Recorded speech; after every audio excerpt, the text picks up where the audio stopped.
place to do it.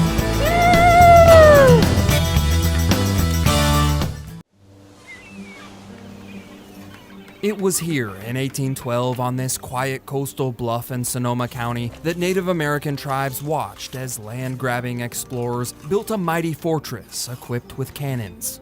Both the Russians and the Spanish were at the ends of their empire, and the Spanish actually considered this their territory. The wooden fortress became known as Fort Ross. Today, it's a state park, but in the early 1800s, it was a Russian settlement, and the Russians saw it as a boundary line between them and the encroaching Spanish Empire. The land in this region has two valuable resources: fertile land and fur.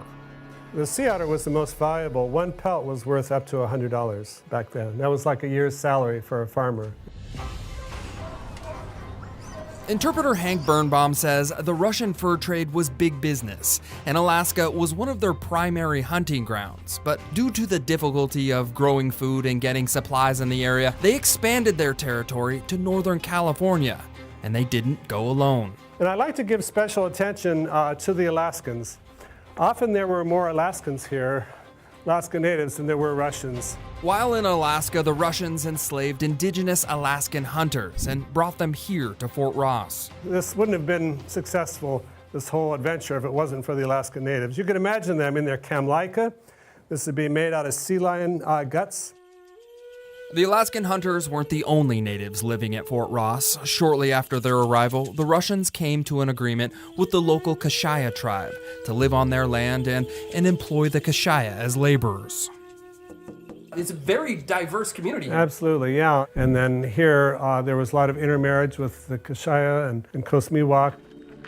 In all, a few hundred people lived in or around the fort. Along with hunting, the people here built large ships. They built homes, and although there was never a permanent priest, Russian Orthodox Christians built an ornate wooden chapel with enchanting acoustics. Gospodи pomili, Gospodi pomili, Gospodi pomili. Hear how it fills the room, yes? And the cupola was designed, they say, to help send the prayers or the songs to heaven. Even though the Spanish and Russian empires were in a race to claim California, there was never actually an attack or an attempt to breach the giant walls of Fort Ross. You know, in terms of the Spanish and Russians, they need each other more than they need to fight each other. Instead of fighting, the Spanish, the Russians, and the Native Americans found it easier to trade goods and services with each other. And this coexistence lasted for around 30 years, until there was no more otters to hunt for fur. Sadly, now the otters are gone. Hopefully, if we give Mother Nature a hand, maybe the otters could come back and it would help stabilize the ecology here. Fort Ross was never forgotten. After Russian fur hunters left, settlers moved into California during the gold rush. Today, though, State Parks uses Fort Ross to teach lessons from the past and educate people about future preservation. That dual purposes, right? Both of enjoy, recreate, so forth, but also to learn from and to bring balance and health. From Fort Ross State Historic Park, I'm John Bartell. Hope to see you on the Backroads.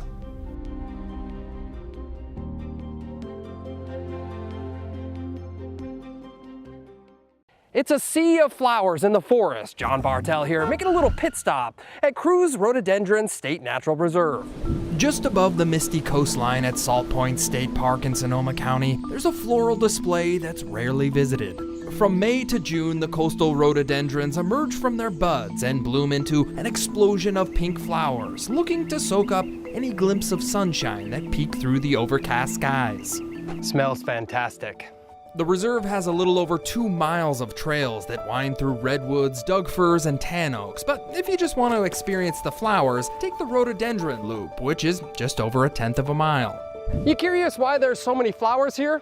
Well, the simple answer is forest fires. The plethora of rhododendrons is a direct result of space made by fires in the forest. This forest is normally pretty dense, but when a forest fire burned the trees and brush in the area, it allowed rhododendrons to grow and take advantage of the sunlight. So the reason we have this beautiful plot of land here is because of Edward P. Kruse. He donated the land to California as a living memorial for his father. The Kruse family was the founder of the first German bank in San Francisco, and they bought the 317-acre plot of land here as an investment. The land was donated to state parks in 1933. You know, the forest is a great place to do a little grounding. What's grounding, you ask? Well, it's just like it sounds. You put your feet to the earth and start absorbing those electrons. They say it's good for your health. This reserve is a great way to experience a healthy forest and a unique flower patch. And the best part is, the reserve is free and it's rarely crowded. From Kruse Rhododendron Natural State Reserve, I'm John Bartell. Hope to see you on the Backroads.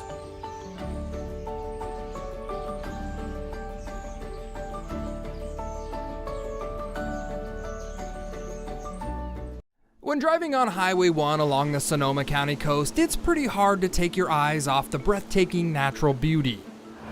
But chances are, if you pass through the little community of Sea Ranch, there's a strange-looking structure that'll catch your eye.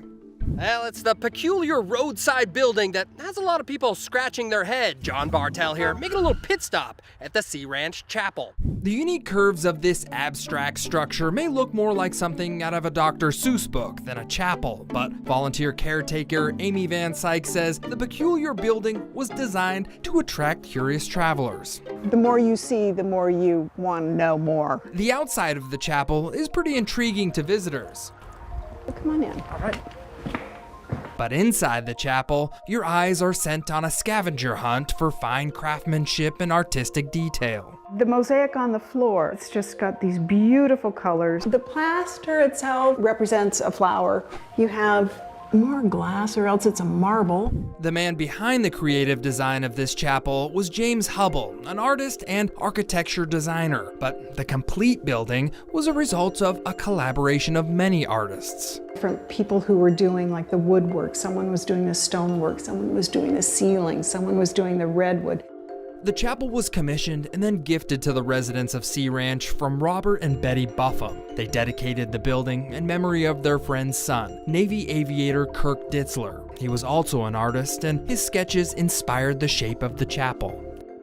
And it was a great loss, so that was the dedication by the Buffums to the Ditzlers. From the kaleidoscope of stained glass to the custom redwood shingles, the entire chapel was constructed in just 9 months. And when the doors were opened in 1985, everyone was welcome, religious or not. It's called a spiritual place. So a lot of people come here for reflection, sacred events.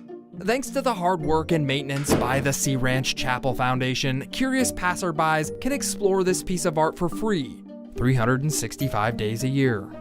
From the Sea Ranch Chapel, I'm John Bartell. Hope to see you on the Backroads.